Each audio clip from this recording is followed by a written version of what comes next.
ఇక కావ్యకైతే labour pains అయితే వస్తాయి. ఇక డాక్టర్ అయితే చెక్ చేస్తూ ఉంటుంది.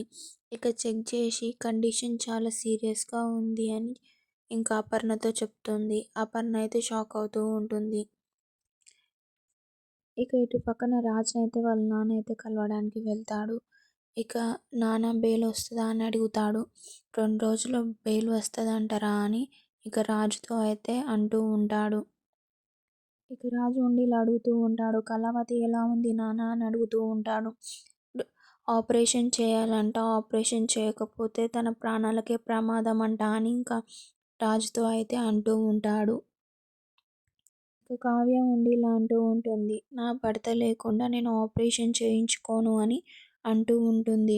ఇక డాక్టర్ అయితే ఇంకా అపర్ణతో ఇలా అంటూ ఉంటుంది. తన భర్త లేనిదే తన ఆపరేషన్ థియేటర్‌కి రానంటుంది. తన ప్రాణాలకే ప్రమాదం అని ఇంకా డాక్టర్ అయితే అపర్ణతో అయితే మాట్లాడుతూ ఉంటుంది. డాక్టర్ ఇలా అంటూ ఉంటుంది. 2 రోజులు వెయిట్ చేస్తే తల్లి, బిడ్డకు ఇద్దరికీ ప్రమాదం. ఇక మీరే ఆలోచించుకోండి అని చెప్తూ ఉంటుంది డాక్టర్. ఇక చూద్దాం నెక్స్ట్ ఎపిసోడ్‌లో ఏమవుతుందో. ప్లీజ్ అంతవరకు subscribe my channel for more videos and do support me.